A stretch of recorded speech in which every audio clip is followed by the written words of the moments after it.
Sometimes the best free agent signing is the one that never happens. Let's get into it today on Locked On A's.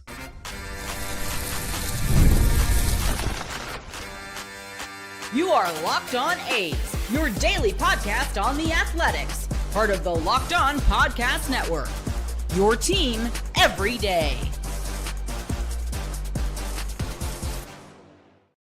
Welcome to Locked On A's, part of the Locked On Podcast Network, now the #1 sports podcast network. My name is Booney. I'm a lifelong A's fan who has spent the past season covering this team every single day. Post-game breakdowns, prospect deep dives, roster decisions, and all the chaos in between.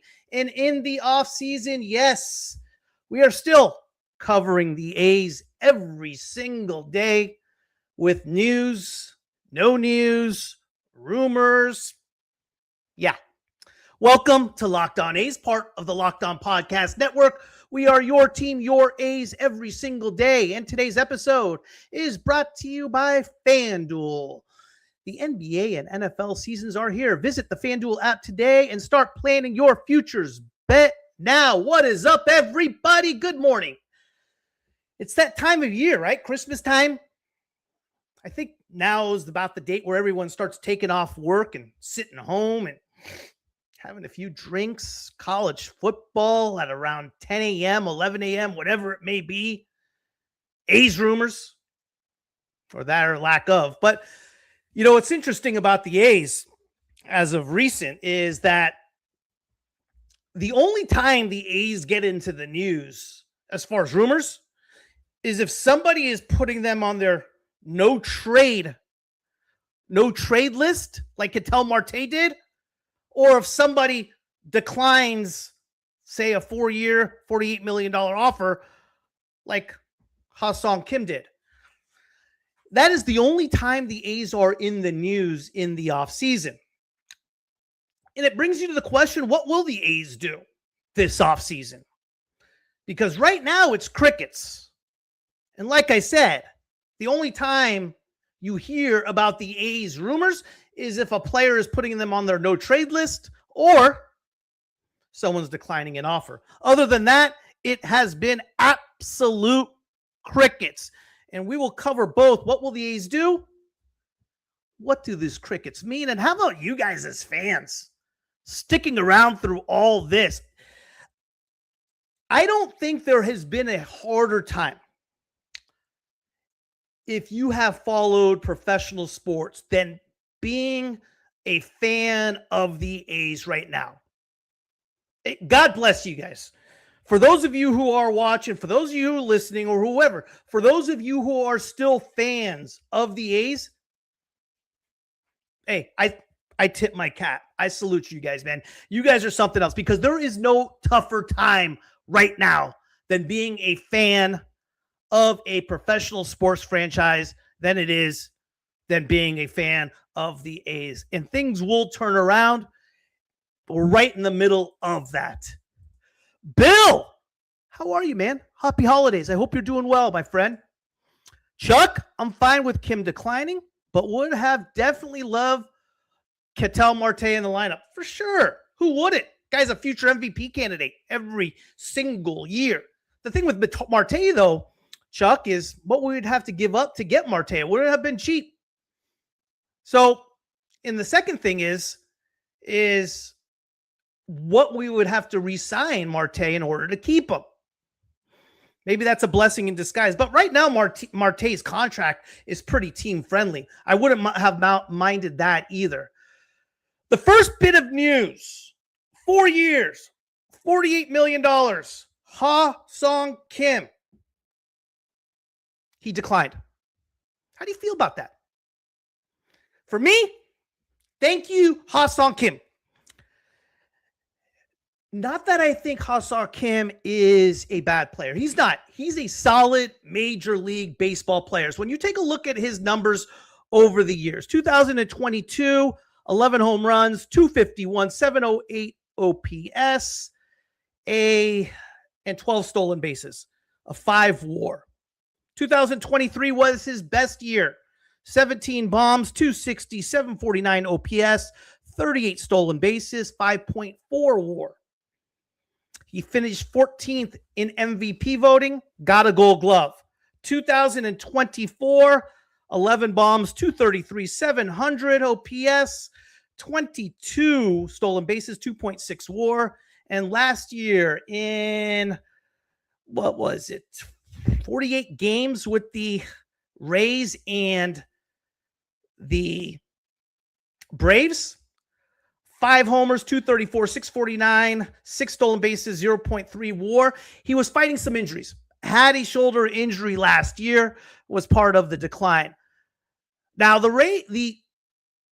Braves did re-sign him to 1 year, $20 million. The $20 million, yeah, that was a bit of a surprise. But is there really a bad 1 year contract? It's definitely an upgrade for the Braves, right? Nick Allen to Kim. It made sense for them to do. They did upgrade there. So in that sense, I think it was a good move. You're only committing 1 year to Kim. He's batting 789, $20 million price tag. Sure, expensive. But they definitely did upgrade a position. He is an elite shortstop. Defensively, he's a Gold Glove caliber shortstop. And we saw what he could be back in 2023. Maybe they'll get that Kim again. And again, is there any bad 1 year deal? I don't know. I don't think so. Nick, what's up, bud? No one wants to play in a minor league stadium. Need to focus on keeping the young core together. Agree 100% with you, Nick.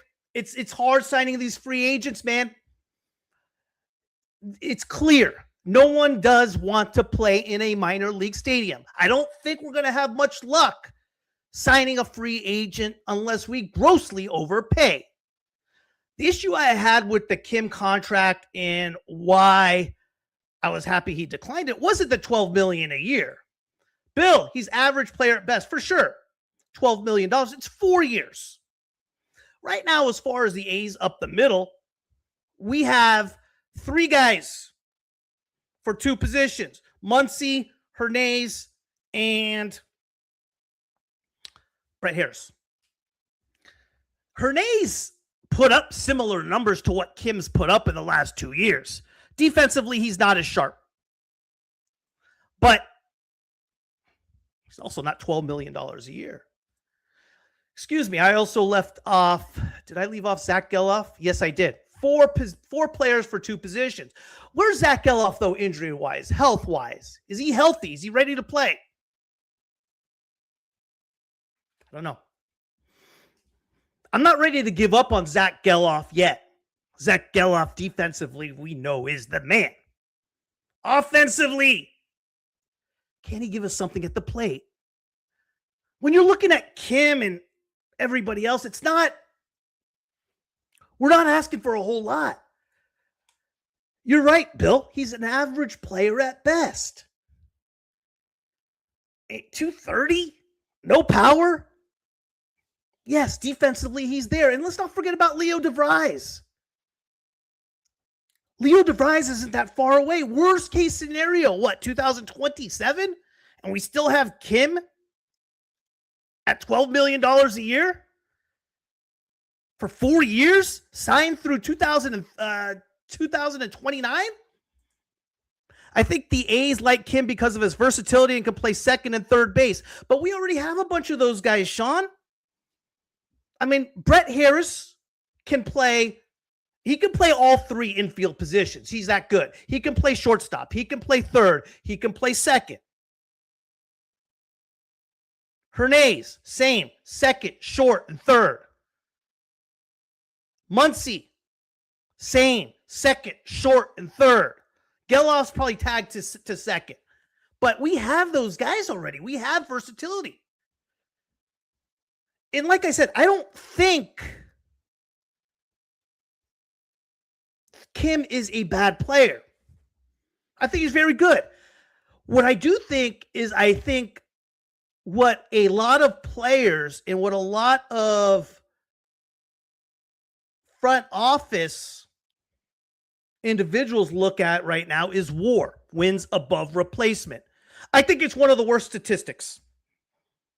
I think it's an awful statistic. My man Pete is probably going to disagree with me on that, but I'm going to tell you why I think that up next.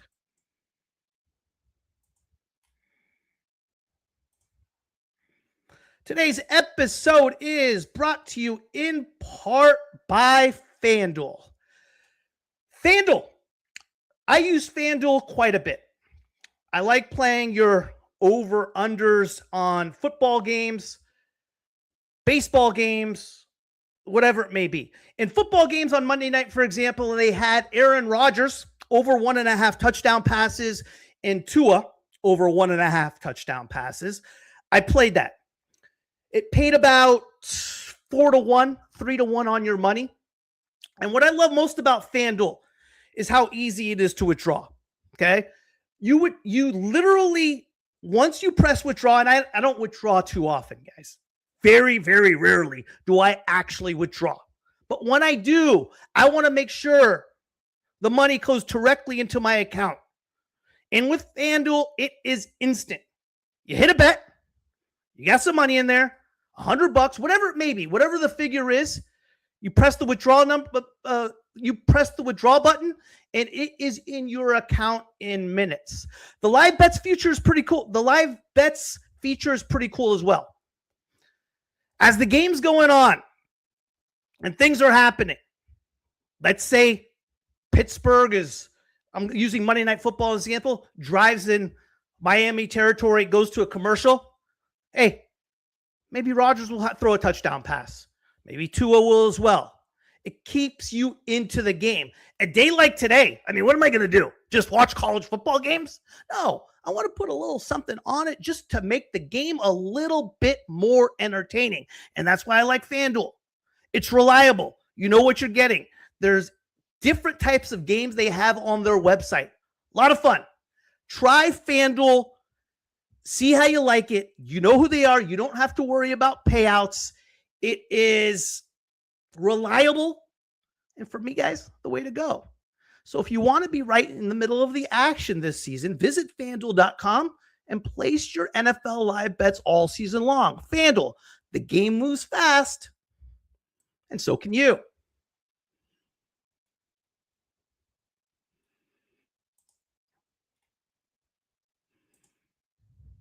I do want to talk about the Everydayer Club, guys. Thank you for making Locked On A's your first listen of the day, and thank you for making Locked On the #1 sports podcast network. You already live your team every day. Now take it up a notch and go ad-free. Join the Everydayer Club today and get Locked On A's with no interruptions, members only, Discord access, and more. All for just $5 a month or $50 a year. Go to lockedona's.supercast.com or check the link in the show notes to learn more. All right, guys. WAR. Wins above replacements. Bill, what about Nico Horner? You think we put an offer? Do you think we put an offer out to Horner? I don't know. I would take Horner in a minute. I think he's a good, again, Bill, it depends on what the cost is, right? I think Nico Horner is one of those long-term type of deals. But would I take Nico Horner 4 years, $48 million over Ha-Seong Kim at the same price? 100%. Bo Bichette said he is willing to play second. We cannot afford Bo Bichette, Nick. We cannot afford Bo Bichette unless that is the only move you want to make this offseason. And Bo Bichette would probably be worth it. And wait on the other guys, maybe extend them next year. Yeah, if we can grab somebody like Bo Bichette, for sure. But guys, you guys also, but Bo Bichette's a long-term contract. First of all, I don't think we have a shot in hell at signing Bo Bichette. But potentially you got something there, Nick. If we do, now you're looking at an infield potentially at Leo DeVries, Jacob Wilson, Bo Bichette, Nick Kurtz, Shea Langoliers. I don't think we're going to sign Bo Bichette. I would like to. I like the thinking. I would love to. I just don't think we're going to. Wouldn't mind seeing Harris at third, Muncy at second to start the season. I wouldn't either. Chuck, I want to see Brett Harris get a full shot at playing third base. An everyday shot. I feel the kid's gotten a lot better. I thought he was ready last year. And if he didn't get hurt last year, it would have been a different year for Brett Harris. He still hit solid. He was still okay. His numbers were still good. He hit like 270 something when he was up and played an unbelievable third base. I think we still have something in Brett Harris. I'm not willing to quit on guys like Brett Harris. Max Muncy, we saw him in stretches where he was unbelievable. And I'm not ready to quit on Zach Geloff quite yet. Darrell Hernandez is going to play that super utility role. He's going to play the role that Max Schumann did. And who knows what Max Schumann can do as well. Bill, sooner or later, you have to give Muncy and Harris. I 100% agree with you, Bill. Yes. Give them their innings. Give them their time. The problem with signing someone like Ha-Seong Kim is that since you are paying him, he's going to have to play 145, 150 games, which is taking away guys from guys like Muncy, Brett Harris, etc. That's why I like the fact that he declined the offer. I didn't like the offer out to Kim at all. Not 4 years, $48 million. So all of a sudden now you have 3 positions locked down, which is basically second, short, and first, which leaves only third base open. For Harris, Geloff, we still don't know. I'm not ready to give up on him yet. Maybe the A's know more about his situation than they're leading on is the reason they offer that contract. But I'm not willing to give up on Geloff quite yet. But my point being is you only have one position left at third base. We still don't know what Max Muncy and Brett Harris are. We don't know. We still don't know. I would like to find out. Jason, Geloff, Hernandez, Harris has been below average offensively the last 2 years. Need an upgrade at second base. I take Jeff McNeil or Cronenworth over those 3 guys right now. Yeah, I would too. Well, Geloff was bad in 2024. He was hurt last year, but when he was up, he was bad. Hernandez was a super utility guy. He didn't get a whole lot of time. He was kind of what Ha-Seong Kim was. And Brett Harris, I wouldn't say Brett Harris was below average offensively last year, not according to the numbers, Jason. Brett Harris was good offensively when he got his chance. He didn't hit for that power. But average-wise, when he got his opportunity, he was good. He hit. He didn't get a lot of at-bats. He didn't get a shot. And I would like to see him get that opportunity. Now, the guys you're talking about, Jeff McNeil, Jake Cronenworth, sure. But what kind of deal are you talking about? Are we talking about a 2-year deal? In. Done. I don't want to lock a guy down. I don't want to lock a player down, whether it's Kim, whether it's McNeil, whether it's Cronenworth, to a 4-year deal where you're locked into that guy, paying that guy, say, $50 to $60 million. Master, why is Kim so valuable to the teams? I don't get it. Because Kim is elite defensively and is league average on offense. Here's the problem I have in San Diego put up 2.54 season. Here's the problem I got with the WAR. I seriously have an issue with the WAR. Wins above replacement. I have such an issue with this statistic. You're right in what you're saying, though, Jason. He had a 5 WAR in 2022. He had a 5-point WAR, 4 WAR in 2023, 2.6 in 24, 0.3 in 2025. I'm going to use Matt Chapman as an example. Because last year, Matt Chapman had a 4.1 WAR. And Matt Chapman, in my opinion, was one of the main reasons the Giants didn't advance to the postseason. He was awful. He was a disappointment. Yet, he had a 4.1 WAR. There is so much emphasis in wins above replacement defensively. You compare them. You tell me who you would rather have last year. Who had a better season? Shea Langoliers or Matt Chapman? To me, hands down, Shea Langoliers. Matt Chapman's WAR was 4.1. Shea Langoliers 3.9. Who would you rather have, Matt Chapman or Jacob Wilson? Their numbers were similar as far as power. Average, there was no contest. Jacob Wilson was so much better than Matt Chapman. Yet, Chapman's a 4.1 and Wilson's a 3.0. Rooker, 2.3, and granted, Rooker did not play much defensively. There is so much emphasis put defensive on WAR, on defensive production. And while defense is important, I'm a big proponent of defense. To me, the WAR number is so misleading. And that's why Kim is getting the money he's getting. You're absolutely right, Jason. I just don't agree with the statistic. To me, from the eyeball test and watching games, Ha-Seong Kim does not equal that. And nor does Matt Chapman. Nor does Matt Chapman. You're telling me Matt Chapman and Tyler Soderstrom, 4.3 for Soderstrom and Matt Chapman at 4.1 had similar seasons? No chance. No chance. I'm not there. But I agree with you, Jason. That is why he's getting that type of contract. That is why he's getting that type of money. I like Andahar. Why not just sign him to 2 to 3 years?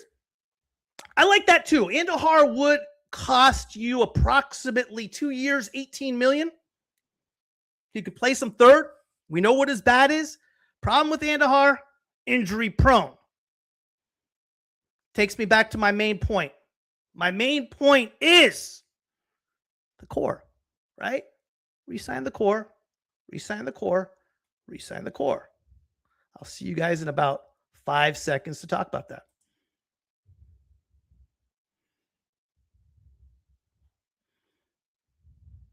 The core, the core, the core. What will the A's do? The core. What's taking so long? Don't know. Kenny Fubar. Hey, Boner. I think you save the money and put Muncy at third base. Give Geloff one last chance and sign a pitcher.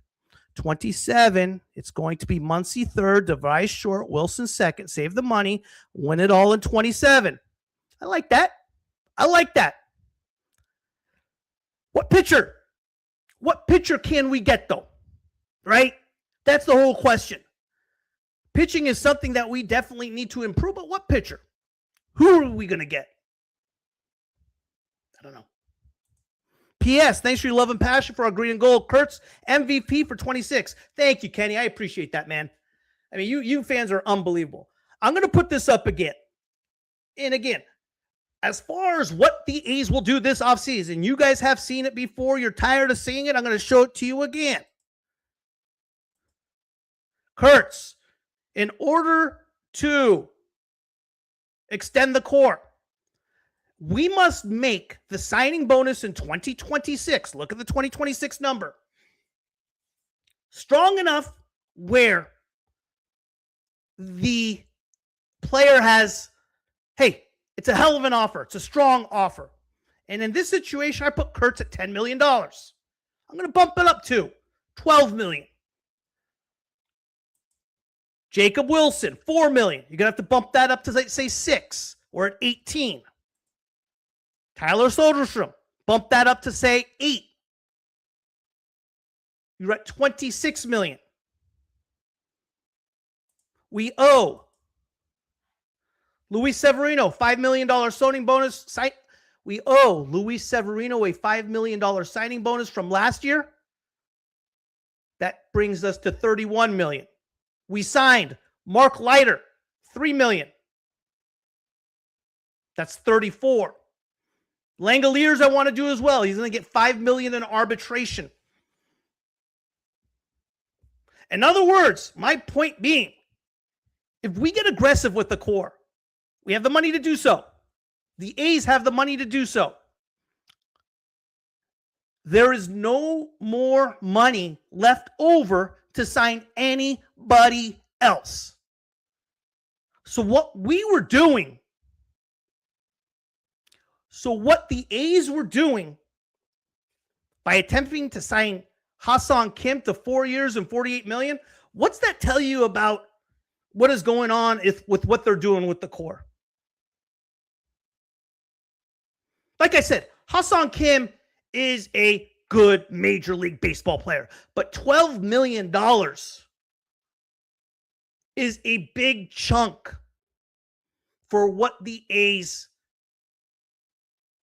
can potentially spend this off season.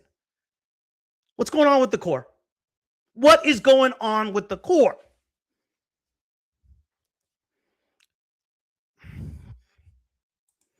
Bill, wait to extend Kurtz to next year, see if he has a sophomore slump. Okay. I see where you're going with it, Bill, but what are we going to use that money for, right? So if I had an opportunity, if I had a choice to give that money in bonus to Kurtz in an extension or Ha-Seong Kim, for me, it's a no-brainer. That's what I'm saying. Who out there that the A's can potentially get is so much better than who we currently have? Yeah, you guys said it with some players earlier on in this show. Ketel Marte, Bo Bichette. Yeah, I want them too. We're not getting them. Those are the guys that make us significantly better. I think a Tyler Mahle makes us a lot better. Jason, I think they'll get Wilson and Soderstrom extensions done before the season. Langoliers and Kurtz is going to be hard probably next off season. I said it all off season and I have said during the season, the last part of the season, and in the off season, I want at least 2 done. If I had to rank who I want to get extended, it would be Kurtz, Soderstrom, Wilson, Langoliers, probably in that order. Given the fact that Langoliers is being represented by Scott Boras, yeah, that's going to be extremely difficult. I wonder if the A's made offers to Weaver and Hauser. I was thinking the same thing, Sean. I was thinking the same thing, dude. I was thinking the same damn thing. I don't know. What do they end up signing for, man? Hauser. What did they end up signing for?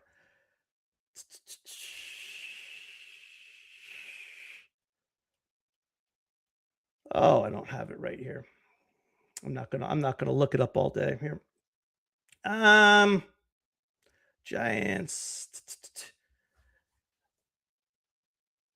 I want to say the Giants signed Hauser to 2 years, $23 million, something like that. Here's Luke Weaver, 2 years, $22 million for Weaver. Here it is.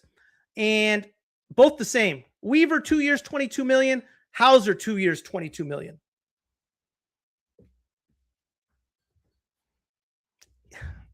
Yeah. Yeah, you're right. Hauser, I mean, now let me tell you this. If we offer Hauser 4 years, $48 million, would you guys have done that? 4 years, $48 million for Hauser? Would you guys be happy with that? Weaver, 3 years, $33 million. Would you be happy with that? Would you have done that? I don't know. I'd have to kind of think about that a little bit more. I tell you this much, though. I would have been a lot more happier with those contracts than if Ha-Seong Kim agreed to 4 years, $48 million. I will say that. I don't know. Again, I proposed that 4 years, $48 million to Hauser, and he agreed. He would have. Would you guys have been cool with that? Yeah, sign the youngsters. Give the staff 1 more year.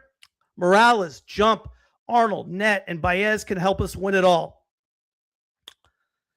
Yeah, Morales will be ready, obviously, next year. Jump, Arnold, I think we got to give them some time.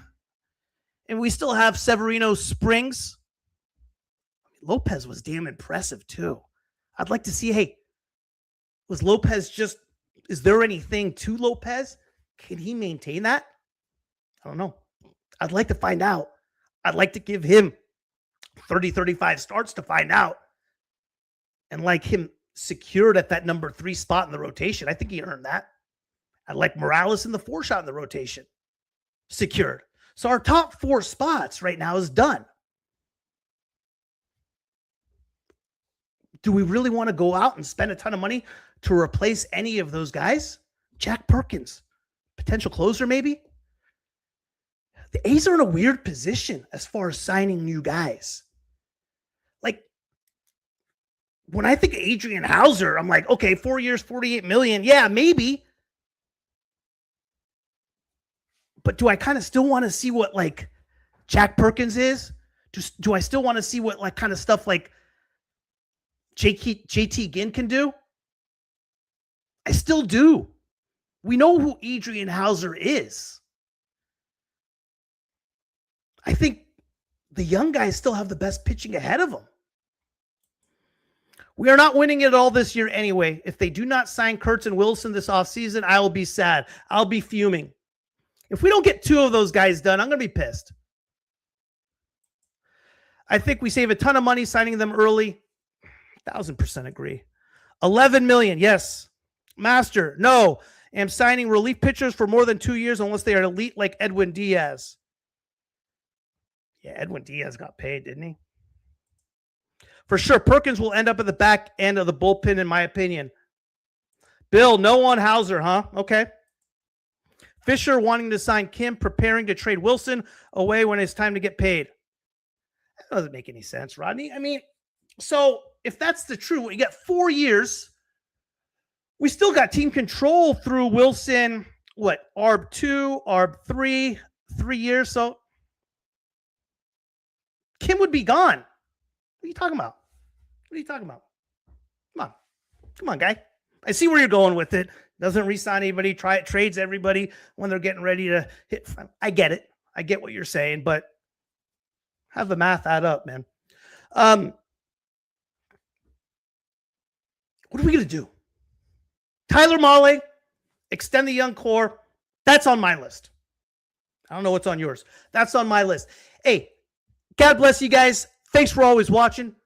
You guys are the best fans around, man. For you guys to hang the way you guys have been hanging with this franchise and considering what's going on with it says a lot about you. This is the hardest time. Year 2 in SAC. We got 1 more year, then on to Vegas. Things are getting exciting. The stadium's getting built. The team is getting better. Let's just make the right decisions in the offseason. Let's get some sort of identity. And the way you do so is by signing the young core. Get aggressive if you need to. I've said it on previous occasions. If that's the only moves we make this year, it's because we have to bump up the bonuses in 2026 in order to do so. Do it. Because there's no one really out there that's compelling that we can get. Yes, Ketel Marte. Yes, Bo Bichette. Would love them. Difference makers. And yes, I get it, A's fans. For once, I would like the A's to be in the talks for your big splash free agents. For once, it would be nice. And it sucks. Every single rumor that comes out is some player putting us on their no trade list or someone declining a contract. It ain't easy, but it's going to be worth it. And this team is still a lot of fun to see. They just need to take care of that core, man, because it is one of the most exciting cores that baseball, not the A's, that baseball in general has seen for a very long time. Look what potentially our infield can be. DeVries, Wilson, Kurtz, Langoliers, third base, who knows?